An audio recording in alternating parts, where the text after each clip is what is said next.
اچھا ڈاکٹر صاحب یہ بتائیے آپ کے اب ایک بات جو بڑا امپورٹنٹ اور ریلیونٹ آپ سے بھی کوشچن ہے، دو چیزیں، ایک تو یہ کہ آپ کے جو معاصرین ہیں، آپ یہ دیکھیں مجھے ایسا محسوس ہوتا ہے کہ ایک باقاعدہ روحانی اسٹرکچر بنا ہوا ہے پورے برصغیر پاک و ہند کی سطح کے اوپر کہ جہاں پر ایک نیکسس ہے.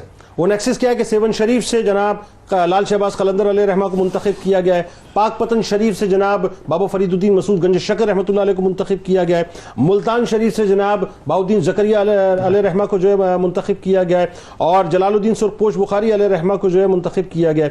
تو یہ چاروں شخصیات باقاعدہ ملتی تھی پورے برس میں ایک مرتبہ، اور پھر جو یونیورسٹی قائم کی تھی، میں تو اس کو بڑا ماڈرن یونیورسٹی کہوں گا، بہاؤالدین زکریا ملتانی علیہ رحمہ نے، اس میں آپ نے درس و تدریس کا بھی کام کیا. تو یہ تعلیمات سے ذرا ریلیونٹ بھی کریں اور اس روحانی اسٹرکچر کو آپ کیسے دیکھ رہے ہیں؟ بسم اللہ الرحمن الرحیم. یہ بات ہمیں توجہ دینی چاہیے کہ آپ سندھ کب تشریف لائے. تو تقریباً مورخین لکھتے ہیں کہ 639 اور بعض روایات کے مطابق 649 ہجری میں آپ تشریف لائے. ٹھیک ہے، اور 673 میں غالباً آپ نے پردہ فرمایا. تقریباً کوئی 100 سال کی آپ نے عمر پر 125 سے اوپر سال ہو گئے. مطلب روایات ہیں، جیسے میں نے یہ کہا کہ میرے مطابق 100 اور کچھ روایات کے مطابق شاید آپ درست فرما رہے ہیں. دوسری بات یہ ہے کہ جب آپ نے یہاں سندھ میں تشریف لائے تو پھر جیسے آپ نے کہا کہ سفر، چونکہ میں نے پہلے بھی گزارش کی کہ آپ کی زندگی میں دو بڑی خصوصیات ہیں، سفر اور جذب کی کیفیت. تو جب آپ جذب ہوتے اور قلندرانہ صفت کے اندر ہوتے تو زہد اور محبت میں آپ کمال کو پہنچتے.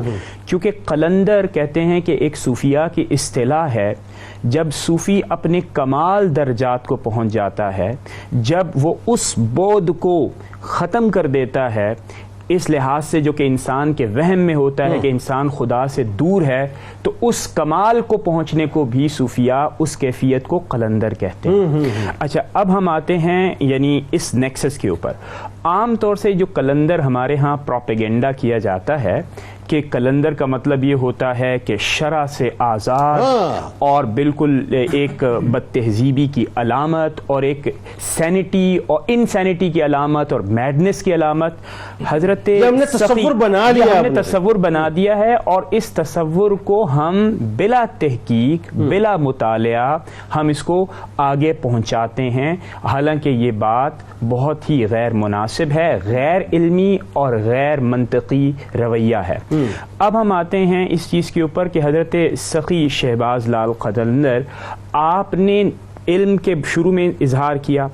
ہر صوفی کا کمال یہ ہے کہ اس کی آغاز زندگی کے اندر علم کا کمال ہوتا ہے، تو پھر اس کھوج میں وہ تلاش نکلتا ہے کہ حقیقت کیا ہے. سبحان اللہ. آپ نے سیون شریف میں بھی مدرسہ بنایا. آپ کی کتب جو تصنیف تھیں وہ اس زمانے میں شامل نصاب تھی. سبحان. اچھا، فقہ الاسلام کے نام سے میرا خیال ہے مدرسہ اور بنایا، ایک میزان الصرف ہے، مصر سے جو ہے طلباء آتے تھے پڑھنے کے لیے. ہاں. اور اسی طرح فرض کریں کہ ابھی آپ اس یونیورسٹی کا ذکر کر رہے تھے جو کہ حضرت یعنی بہاؤالدین زکریا ملتانی رحمۃ اللہ تعالی علیہ کے ساتھ منسوب تھی. پھر اسی کے ساتھ ساتھ جب آپ سیر و تفریح، یعنی یہ سیر بھی ایک اصطلاح ہے، یہ وہ نہیں ہے جو کہ آپ انجوائمنٹ اور ہالیڈے کے لیے کرتے ہیں، بلکہ یہ وہ صوفیہ کی ٹریڈیشن ہے جس میں صوفیہ لوگوں کی خدمت کرنے کے لیے، ان کو نصیحت کرنے کے لیے، ان کو ہدایت کرنے کے لیے مختلف جگہوں پر خود سامان ہدایت لے کر پہنچتے ہیں. تو ان تمام بزرگوں کے ساتھ آپ کے جو اسفار ہیں وہ موجود ہیں، جہاں آپ سندھ کے ایک کونے سے، جیسے کہ ابھی آپ نے بلوچستان کا ذکر کیا، بلوچستان میں کہتے ہیں کہ کچھ خاص قبائل ہیں جنہوں نے آپ ہی کے ہاتھ پر اسلام قبول کیا، اور آج بھی سیون شریف تشریف لے کر آتے ہیں جب عرس کا موقع ہوتا ہے ایک خاص انداز کے اندر. تو سیون اور سندھ سے آپ آغاز کیجئے اور آگے کشمیر اور افغانستان تک چلے جائیے، اور پھر ایبٹ آباد اور اس علاقے میں آ جائیے. اس طرف آپ کا معمول تھا.